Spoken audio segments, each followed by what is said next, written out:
Alam mo ba, may ganap. Naalalaman mo. Ano yan?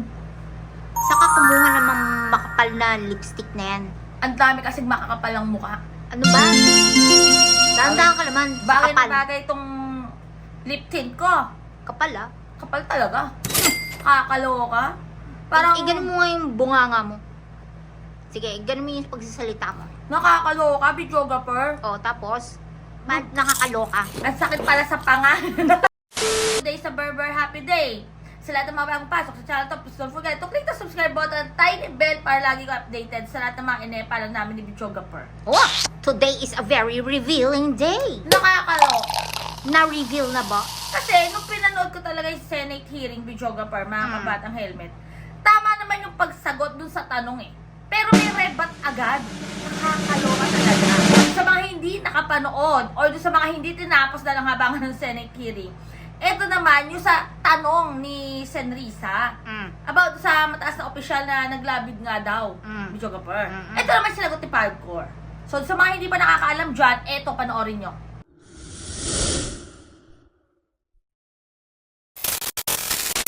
So Chair, baka gusto niyo na pong sagutin yung tanong ko tungkol dun sa former cabinet official who lobbied on behalf of illegal POGOs. Magandang umaga po. Magandang umaga po. Risa. Gusto ko lang pong sa pagkakataong ito ikwento yung nangyari sometime in July 2023 kung saan mga ikatlong linggo po yun ng Hulyo 2023, tumanggap po yung aking tanggapan ng tawag mula kay dating Secretary Harry Roque. Doon ay humihingi po siya ng appointment sa akin.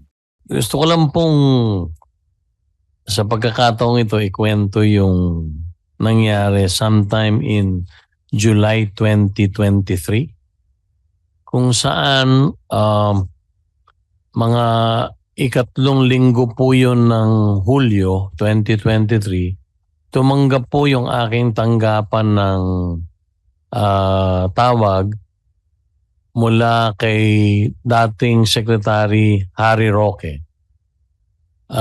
Doon ay humihingi po siya ng appointment sa akin. So, nung pong ika-26 ng Hulyo 2023 din, nagkaroon po ng pagkakataon na bimisita po sa aking tanggapan sa Pagcor nung po'y nasa Ermita pa kami. Siya po'y nabigyan ng appointment at siya po'y dumating sa aking tanggapan. Kasama ko po noon na sa akin tanggapan ay si Attorney Jessa Fernandez na nandito rin naman. Siya po ang head ng OGLD.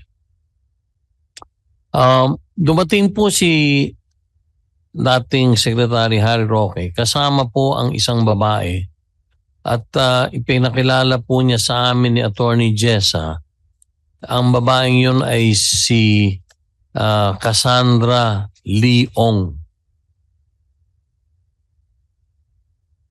At sa kanya pong pagpapakilala sa amin ay sinabi po niya na may problema po na hinaharap si Binibining Cassandra Leong at ito ay nauukol sa kanyang pagbabayad ng lahat ng mga billing ng kumpanyang kinakatawan niya sa Pagcor.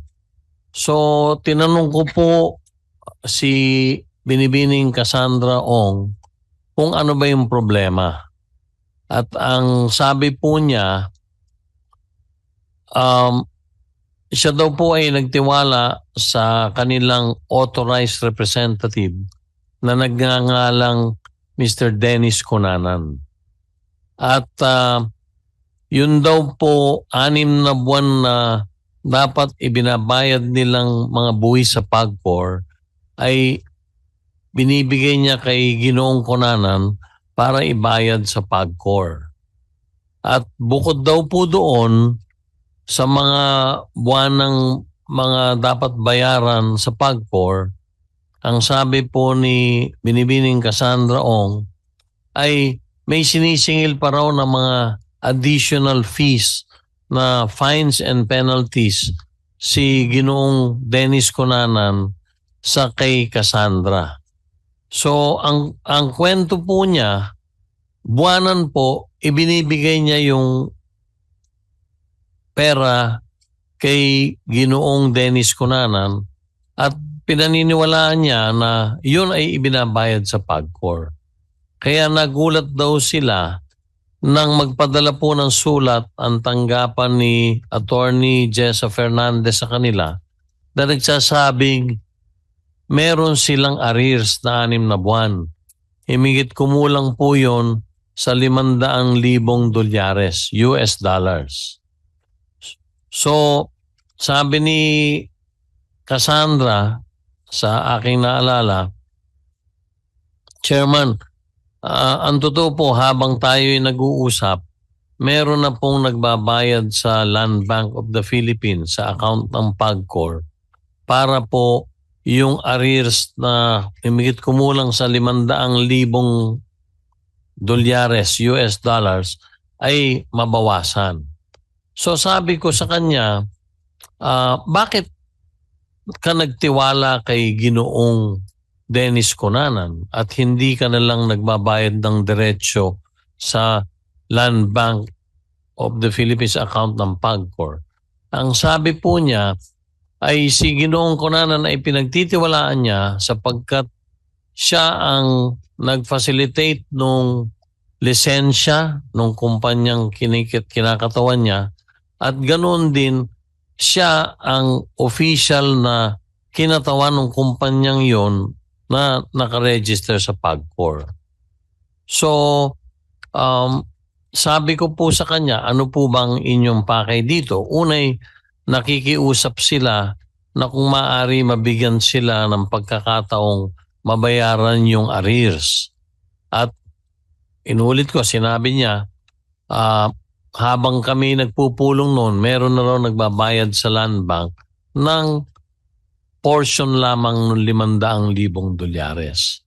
Bukod po doon, hinihiling po nila dahil sa kami po ay nagbago na ng mga patakaran at ng struktura nung Hulyo, mag-i-expire po yung lisensyang in-issue nung nakaraang board ng PAGCOR sometime po ng October 2023, dahilan sa kami ay nagbigay ng panibagong mga panuntunan or guidelines, gusto na nilang magpasa din ng reapplication. Chair, if I may interrupt, Opo. sa pagitan po nung Hulyo Opo. na nakipag-meeting sa inyo si dating Secretary Roque at kasama si Miss Cassandra Ong Opo. at yung Oktubre na mag-e-expire yung lisensya nung inilalakad niyang Pogo, nag-follow up ba si dating Secretary Roque sa inyo? Hindi po. Hindi po. At liliwanagin ko din, si Secretary Roque po ay nandun, hindi naman po siya pre-pressure, hindi naman po. Siya din lang po ay nakikiusap na kung maaari lang ay matulungan yung si Cassandra Ong. So, hindi pa po siya nagpa-follow up noon. Dahil po, Hindi pa po nagfa-follow hindi up pa po, noon. dahil nung Pero September po, nag-follow up eventually. yung pong, ang sabi ko po doon sa pulong, kung kayo ay magre-reapply ulit dito sa bagong patakaran at guidelines ng PAGCOR, mangyaring isumiti mo lahat ng mga dokumento na kailangan namin sa ngayon. Dahil sa iniba na namin ang struktura, hindi na basta-basta kayo makapag-a-apply pag hindi nyo susundin yung bago naming guidelines. Dahil So- ganun po yung sinabi nyo sa kanya, pagkatapos nung July meeting, pero nandun kasama nyo nung July meeting si Attorney Jessa, hindi nag-follow up sa inyo si dating Sec Roque, pero nag-follow up po ba siya, halimbawa kay Attorney Jessa? So, ipagpapatuloy ko lang po, no? Sige po. Pagkatapos naman po, sabi ko, pwede, yun po ang aking sinabi sa kanila, may bagong patakaran na, maghihigpit na po kami dahil nga dito sa mga nakita nating mga naganap nung bandang Mayo nung panahon na yon at maraming mga lumalabas po ng mga hindi magagandang balita tungkol sa iba't ibang mga licensees ng PAGCOR. Nakapag-file po sila sometime in September na 2023. Babalikan ko lang po, noon ding hapon na yon, pina-check ko, tunay nga pong nagbayad si Cassandra or yung kinatawan niya sa Land Bank sa pamamagitan po ng kopya ng deposit slip ng himigit kumulang mga 203,000 US dollars. So ito po sa pamamagitan ni Mr. Cunanan? Hindi po. Hindi pa? Nung pong kausap ko, ulitin ko po, nung kausap ko po si dating Secretary Harry Roque, gayon din po si Binibining Cassandra at kami nga po ni Attorney Jessa ang kaharap. Sabi po niya, habang nakikipag-usap po sila sa akin, meron na pong kinatawan na nagbabayad sa Land Bank. So para po ma-validate yung inulat, yung sinabi niya sa amin na yon, ang utos ko po kay Attorney Jesse, pakisubaybayan mo nga kung tunay na sila'y nagbayad nung araw na yon. Wala po siyang binanggit kung magkano. Ang sabi lang po niya, sila po ay kasalukuyang may kinatawan na silang nagbabayad dun sa Land Bank. Excuse me, Chair. Yes. Opo, Sen. Nancy. But yung dineposito nila, kulang pa din po yun. Opo. So, nung hapon nga po, sabi ko kay Attorney Jessa, pag alis na po nila, pakisubaybayan natin kung totoo yung sinasabing magdideposito sila. So, nung hapon din yun po, nakatanggap na kami ng bank deposit slip sa account po ng PAGCOR at ito po ay nagkakahalagang 203,000. In short, Senator Binay, hindi po yung kabuoang amount na 500,000 ang naibayad. Kasi sabi din po, baka din daw pwedeng payment over time yung arrears dahil nga naloko sila ni Ginoong Dennis Cunanan. So, pagkatapos po noon, wala naman pong pakikipag-usap sa akin na si Attorney Harry Roque at nakapag-file po sila ng reapplication noong September 2023. At doon po nakita na nung panahon ng nakarang administrasyon ng PAGCOR, ang lisensya po nila ay para sa 3,000 metro kwadrado lamang. Pero dito po sa reapplication nila na natanggap po namin noong September 2023, 9,000 metro kwadrado na po ang ina-applyan nila. So triple na po sa original. So 3 beses po doon sa original na napagkaloob sa kanilang lisensya ng PAGCOR nung panahon po nung nakarang administrasyon. So, doon po, prinoseso na po yung application nila. At marami po silang mga kulang na mga iba't ibang mga dokumento dahil naghihigpit na po kami. After doon po, diretso na pong tumatawag si Attorney Roque or nakikipag-ugnayan kay Attorney Jessa Fernandez. Ilang beses po tumawag si dating Sec Roque kay Attorney Jessa? Pwede po bang si Yes, Attorney Fernandez po ang aking pasagutin dahil sa kanya po diretsong nagfa-follow up si Attorney Roque. Sige po, Attorney. Madam Chair. Before Attorney Jessa, So, Sen. Nancy. To reiterate, Opo. after ho nung meeting na yun, never nyo na ho nakausap. Hindi po, wala na po. At ulitin ko din po, hindi po naman niya ako pressure. Kumbaga, bilang abogado siguro, bilang kliyente niya, nagpa-facilitate lang at nakikiusap po siya. So parang sinamahan niya lang po Sinamahan po niya. Maliwanag po yun dahil doon ko po nakilala si Binibining Cassandra Ong. Doon nga pala, tinanong ko rin, if I may just, ma'am, bakit po si Dennis Cunanan ang inyong representative kung kayo naman ang talagang nagpapatakbo niyan? Noon daw pong panahon na nag-a-apply sila ng lisensya, siya daw po ay inadvisean ng kanyang abogado at ng PAGCOR na baka masyado siyang bata na maging authorized representative. Sapagkat nung panahon po na yon, noong 2020, kung di ako nagkakamali, ang banggit po niya sa akin, siya'y 19 na taong gulang lamang. Teenager. O, Sino so, pong abogado niya na nag-advise? wala pong sinabi sila eh. Kaya sabi niya, ang pinili po namin ay si Mr. Dennis Cunanan na lang ang maging authorized representative ng kumpanya dahil siya naman ang nagpa-facilitate ng lisensya namin sa PAGCOR. Yun po ang ano niya. So, kung pahintulutan niyo po, sa akin po, sa tanong ni Senator Binay, hindi na po nakipag-ugnayan si Attorney Harry Roque. Si Attorney Jessa po na siyang head ng licensing, siya po ang nakakausap or nakaka-text, nakakapag-ugnayan kay Attorney Roque. So with your permission po. Yes, salamat, Chair. So, Attorney Jessa, ilang beses kayo tinawagan ni dating Secretary Roque or ilang beses po siya kumausap pa sa inyo pagkatapos ng pulong nung July 2023? Ma'am, sa pagkakatrace ko po, 5 times po siya tumawag.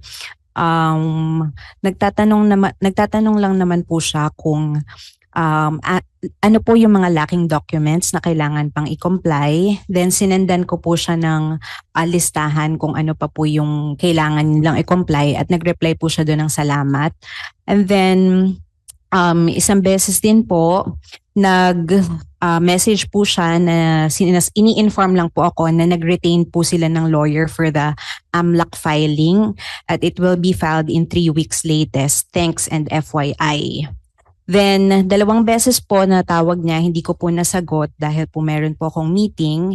And then, isang beses po ay nagpa-follow up po ulit siya kung ano po yung status ng application nila ng Lucky South. Yun lang. So, lahat-lahat po, Attorney Jessa, may isang text si dating Sec Roque, may 5 tawag na nakapag-usap kayo, plus 2 tawag na hindi nyo nasagot yung tawag nila, plus isang follow-up pa. So lahat-lahat, 9 na beses siya, si dating Sec Roque, nag-follow up sa inyo.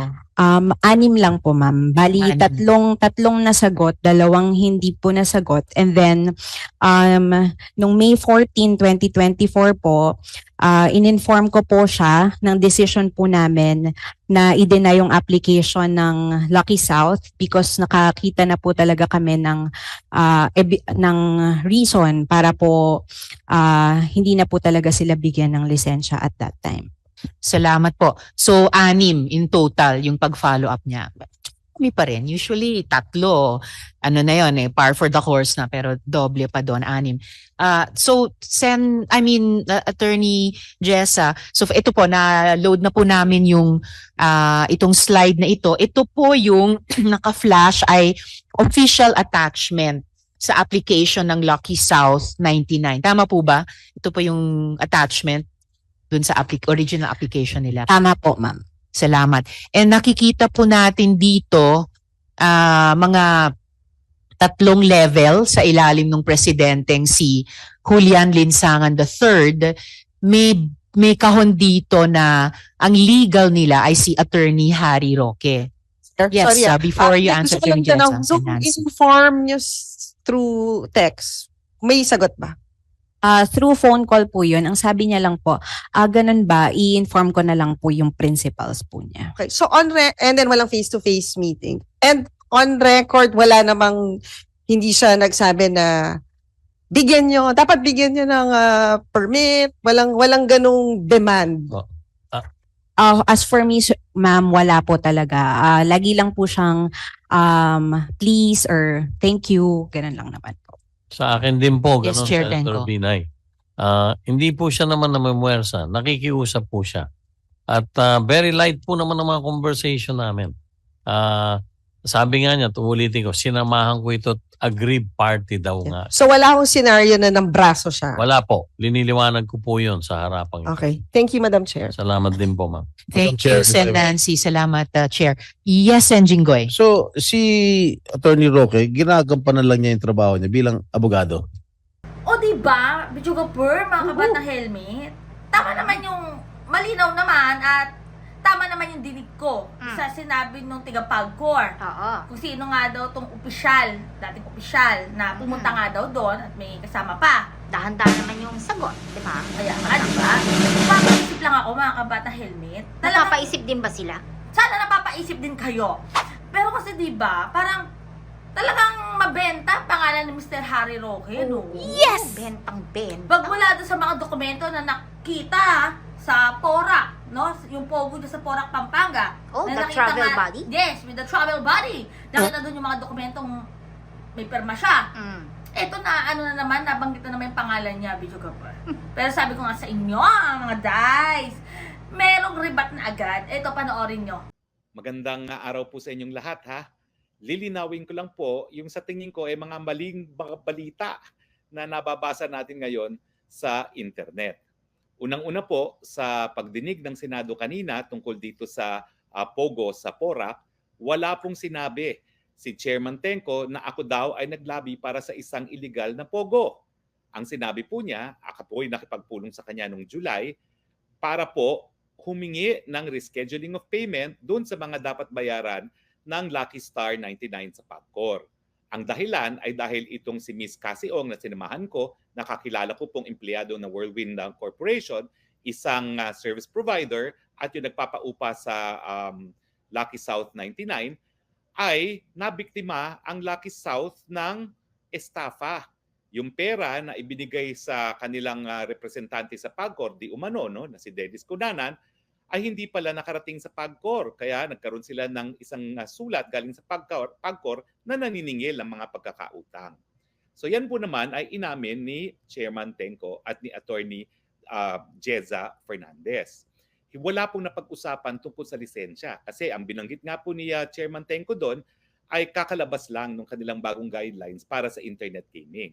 So ang naging rekomendasyon lang ni Chairman Tenco ng mga panahon na yon ay dapat magsumite ng lahat ng mga required documents, no, kung nais na mag-reapply ang Lucky South sa Pagcor. Pero malinaw po ha, nung panahon ng pagmi-meeting namin ng July 2023, hindi po illegal ang Lucky South. Kaya hindi po pwede na ako'y naglabi sa isang illegal na Pogo. Pangalawa, pinabubulaan ko po o pinasisinungalingan ko yung naging konklusyon ni Senator Ontiveros na ako daw ay legal counsel ng Lucky South dahil sa isang organizational chart na isinumiti sa Pagcor, ako'y nakasulat doon bilang isang legal counsel. Ma'am, para naman po maging ebidensya ang organizational chart na yan sa aking pagiging legal counsel sa Lucky Star, dapat nyo naman pakita na number one, na ako'y may kinalaman doon sa pagsumite ng organizational chart na yan. O di naman kaya, ako'y pumayag na ilagay ang pangalan ko dyan. Gaya ng sinabi ko po sa media, hindi ko po alam kung bakit nandyan ang pangalan ko. Dahil wala po akong kahit anong kinalaman sa pagsusumite ng mga dokumentong yan, dahil sa mulat-mula po, sinasabi ko naman, hindi ako ang abogado ng Lucky South pagdating sa kanyang mga lisensya. At never ako naging abogado ng Lucky South. So ma'am, no? So kahit naman sino po pwedeng maglagay, for instance, Senator Risa Ontiveros, legislative liaison. Pero kung hindi nyo naman po alam yan, syempre, pasisinungalingan nyo rin po. No? Ganyan po nangyari sa akin. Wala pong humingi ng permiso sa akin para ilagay ang pangalan ko at wala po talagang pumasok sa akin bilang isang kliyente na nangangalang Lucky South 99. Pangatlo po, no? Ang sabi ng mga taga-Pagcor, ang pagkakilala raw nila kay Cassie Ong na sinama ko sa kanila na siya ay representante ng Lucky South. Ang totoo po niyan, sinamahan ko siya dahil mga isang taon ko na bago kami nakipag-meeting sa Pagcor, naliniligawan itong Whirlwind Corporation na mamuhunan dun sa dalawang proyekto ng enerhiya na aking isinusulong. Isa pong LNG project sa Bataan at isang solar project sa Cebu. Napakadami na po namin pagpupulong, no, sa panig ng Whirlwind. At ang pinag-uusapan po namin ay unang-una yung feasibility ng parehong project. Pangalawa, yung mga detalye ng IPIRA law. At saka pangatlo, yung pagkuha ng power supply agreement at saka yung pagbili ng renewable energy sa panig ng WESIB. No? Nakipagpulong na rin po kami sa mga dayuhang mga EPC, yung mga contractors na gagawa po ng kapareho ng LNG plant at saka ng solar plant. So ang pagkakakilala ko po talaga sila ay namumuhunan.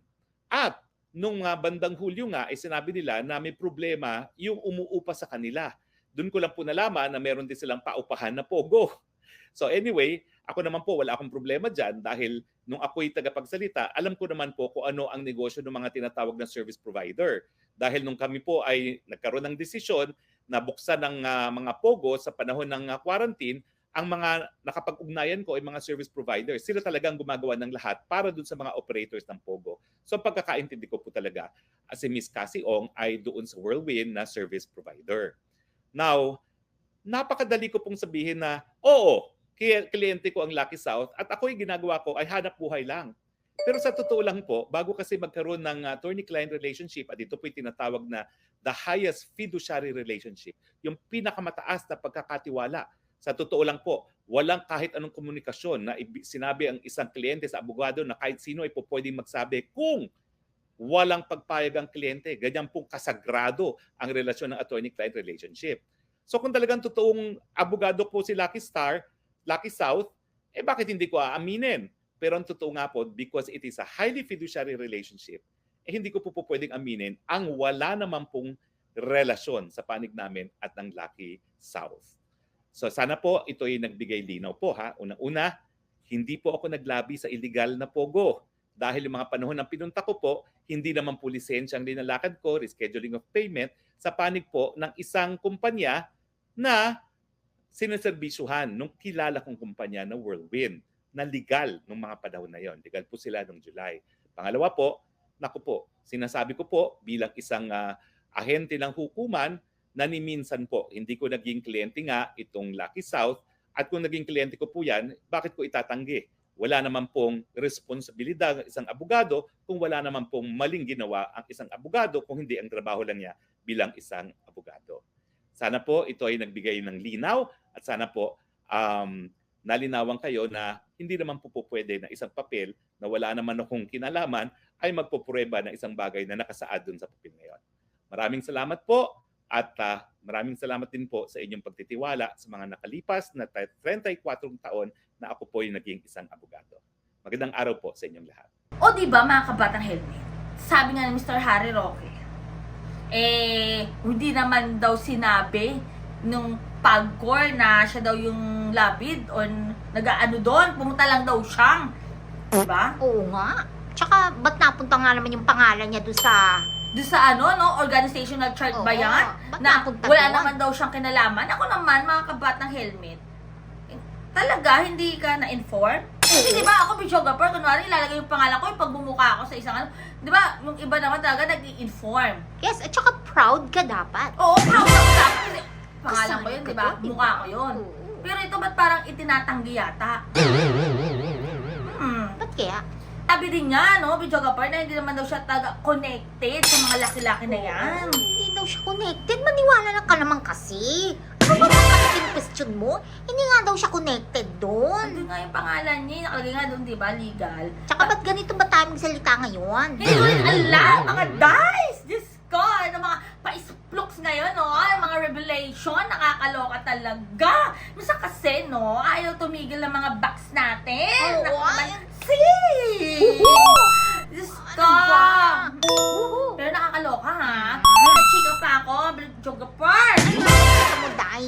Ito pa, may pa-isplooks pa, videographer. Ano yung isplok mo na yan? Meron daw mga natagpuan naman na bank account. Ano naman yan? Ano naman kung bank account yan? Ito nga, may natagpuan nga daw ng mga bank document doon na nga daw sa Porac, Pampanga na Pogo, nai-involve na naman dito si Mr. Harry Roque at saka si Travel Buddy. Baka naman bank account nila. Ano bang paki natin doon? Videographer, syempre, yung pinapasweldo, di ba? Nung panahon na yun, galing sa tax natin yan. Hindi naman siguro. Galing naman din yun sa sa kumpanyang involved sila. Ano, personal account? Siguro naman. Baka naman pera nila yun. Ano ba naman paki natin doon sa pera nila? Videographer. Pinaghirapan nila yun. O sige, baka Oo, nga, pinagtrabahuhan nila yun. Ano ba? Sige. Ako na. Pero grabe ha. Oo, may bank account sila na Kaya. nakita saan? Ito sa Pugo, Habga sa Porac. Baka naman nilipad lang doon. Nilipad? Yes, my dear. Ang daming building. Girl, malakas ang hangin. Ay, wow.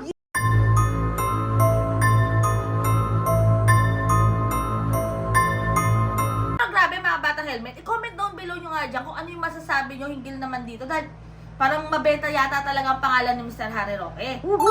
At saka, based dun sa tanong ni Senrisa, sinagot naman ni Mr. Pagcor, di ba? Oh. At malinaw yon. At based naman sa organizational chart, naisip ko lang doon mga kabata helmet, bakit ka papayag kung ayaw mo naman? Hindi ba talaga kinuha ang consent mo? Or yung, di ba humingi ng permission sa'yo para Wow. mailagay pangalan mo doon? Eh, nakalagay naman talaga doon. Nakalagay legal, di ba? Oo. So, it pertains to if legal counsel ka Oh, diba? or anything na may kaugnayan. Legalities ba? Oo. Ikaw yung, parang consultant, di ba? Oo, abogado siya, di ba? Yes, di ba nga? Di ba sabi nga niya doon sa dati niyang vlog na may mga personal siyang bagay na bilang abogado, ito yung mga clients niya. Oo, di ba? Pero hindi nga daw siya connected sa Lucky South 99. O sige, di hindi na nga connected. Pero ito, videographer, Ah. sabi nga doon, may kasama ngang babae. Sabi nga ni Mr. Pagcor, si Cassandra Ongbaya, Cassandra Leong. Oo. Pero, based naman doon sa nilabas sa vlog ni Mr. Harry Roque, ang tawag lang niya si Cassie Ong. Eh, di ba pag, ewan ko ha, kung ito analyzation ko lang to, mga kabatang helmet. Same person ba yon? Siyempre, Si Cassie at saka si Cassandra. Kasi ako, videographer, kapag client ko or patient ko, siyempre natawagin siya by his or her first name. Kunwari, Lena. Oh. Di ba, Lena? Pero, hindi siya tatawagin sa nickname niya kasi hindi naman kami close. Oo. May boundaries talaga. Oo. Pero kung close kami, Sisi, syempre pwede ko siya tawagin na Lens. Oo. Lens. mga Beshi ganyan. Lens, Oo. Sisi Lens. Eh, hindi kayo close. Lena. Di ba? Miss Lena. Miss Lena. Pero ito nga si Mr. Harry Roque, ang tawag nga niya Cassie Ong. Close nga sila. Siguro nga, friendship Kasi sila. sa Pagcor, Cassandra Leong eh. Oo. Cassandra Ong. Diba? Wala lang. Baka masyado lang tayo nag-overthink. Pero, Kasi mag-overthink. huwag na kasi ako nanonood ng mga SCBU. Pero, anyway, mga kabata helmet, basta comment down below nyo lang dyan. Stay happy, stay healthy, and stay safe tayo as always. Sabi ko sa buhay nag-helmet in the book. Keeps getting better every day. God bless everyone. Bye! Nakakaloka, no? Wednesday is the day. Dahil mga ganap, ang daming mga revelation. Ang daming Pero, mga web. siya pa rin, web na web, siya pa rin ang popular sa lahat ng social media platforms.